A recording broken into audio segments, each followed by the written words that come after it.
नमस्कार मंडळी, निकिताज रेसिपीमध्ये तुम्हा सर्वांचे खूप खूप मनापासून स्वागत। तर आजची खास रेसिपी आहे लिंबाचे लोणचे। खूप छान सोपी व चटपटीत अशी ही आजची रेसिपी आहे।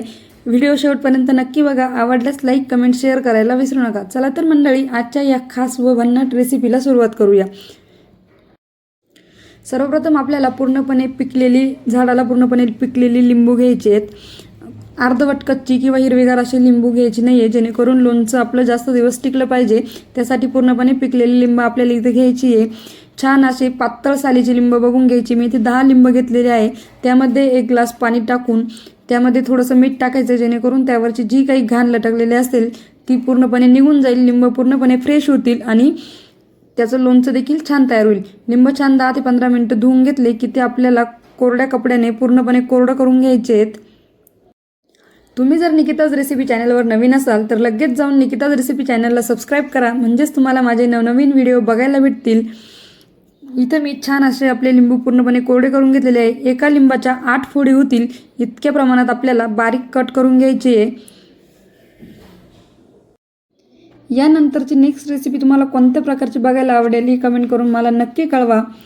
इथे मी सर्व लिंबू 8 फोडी करून बारीक कट करून घेतलेले आहे। लिंबू पूर्णपणे कट करून झाले की त्यामधले आपल्याला एक एक करून बी काढून घ्यायचे आहे, जेणेकरून त्यामध्ये कडवटपणा राहणार नाही। कारण की आपण लिंबू हे वाफवून घेतो आणि बी जर त्यामध्ये राहिलं तर त्यामध्ये कडवटपणा उतरतो। त्यामुळे सर्व असे आपल्याला एक एक करून बी सगळं बाहेर काढून घ्यायचं आहे। छान असं बी काढून झालं। आता आपण सुरुवात करणार आहोत पुढच्या प्रोसेसला। तर मंडळी, मी इथे हे कढईमध्ये वाफवून घेणार आहे। तुम्हाला हवा असेल तर तुम्ही कुकरमध्ये देखील कमी वेळेत पटकन तयार होण्यासाठी कुकरमध्ये सुद्धा डब्बा ठेवून वाफवून घेऊ शकता। पण मी हे आपलं कढईमध्ये वाफवून घेणार आहे। ते सर्व खापा एका कढईमध्ये काढून घेत आहे। त्यानंतर त्यामध्ये घालून घ्यायचे 1.5 चमचा मीठ। मिठाने लिंबातला कडवटपणा लवकर कमी होतो।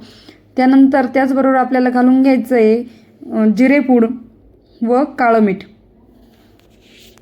जिरेपूड आणि काळ्या मिठाने लिंबाच्या लोणच्याला चव फार छान उतरते। त्याचबरोबर त्यामध्ये आपल्याला अर्ध्या वाटीपेक्षा थोडी जास्त अशी साखर घालून घ्यायची आहे व लाल बेडगी मिरची पावडर मी इथे वापरते आहे। तरीची मिरची पावडर घेतली तरीही चालेल।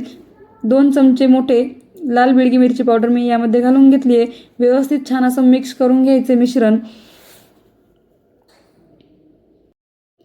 पूर्णपणे मिक्स करून घेतलं की गॅसवरती आपल्याला कढई तापायला ठेवायची आहे। त्यामध्ये त्याच्या तळाशी आपल्याला ही कढई बुडणार नाही इतके, त्यामध्ये पाणी जाणार नाही इतक्या प्रमाणामध्ये थोडं थोडं पाणी घालून घ्यायचं आहे। अंदाज येईल इतकंच पाणी त्यामध्ये घालायचं आहे आणि त्यानंतर पाणी छान गरम झालं की त्यामध्ये ती कढई ठेवायची आहे। कढईवरती छान घट्ट पॅक बसेल असं झाकण ठेवायचं आहे आणि त्यावरून काहीतरी जड तुम्ही ठेवू शकता, जेणेकरून खाली पाण्याला बुडबुड्या येऊन आपलं भांडं सरकणार नाही आणि त्यामध्ये पाणी शिरणार नाही।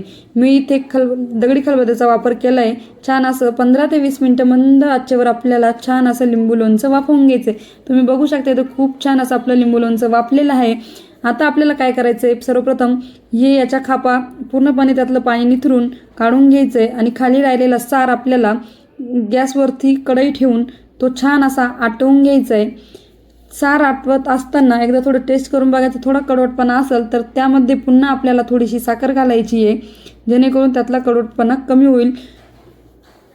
छान असं त्याला अशा बुडबुड्या यायला लागल्या की त्यामध्ये थोडंसं 1 चमचाभर इतकं तेल घालून घ्यायचं आहे, जेणेकरून आपलं लोणचं जास्त दिवस टिकतं। आणि नेहमी लक्षात ठेवायचं, जास्त दिवस लोणचं टिकण्यासाठी काचेच्या बरणीत फ्रीजमध्ये ठेवायचं आहे, जेणेकरून ते जास्त दिवस टिकेल।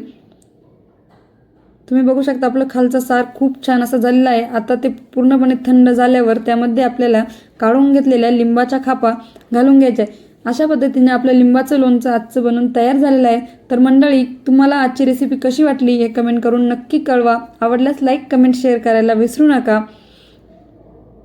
आणि ही रेसिपी एकदा नक्की ट्राय करा। खूप छान आणि चविष्ट अशी रेसिपी तयार झालेली आहे। चला तर मंडळी, पुन्हा भेटूया अशाच नवनवीन व खमंग रेसिपींसोबत निकिताज रेसिपी चॅनलवर। तोपर्यंत मस्त राहा, खात राहा आणि सर्वात महत्त्वाचं मराठमोळ्या पदार्थांचा आस्वाद घेत राहा। वेळात वेळ काढून माझी रेसिपी बघितल्याबद्दल तुमचे खरंच खूप खूप मनापासून धन्यवाद। Take care, bye bye.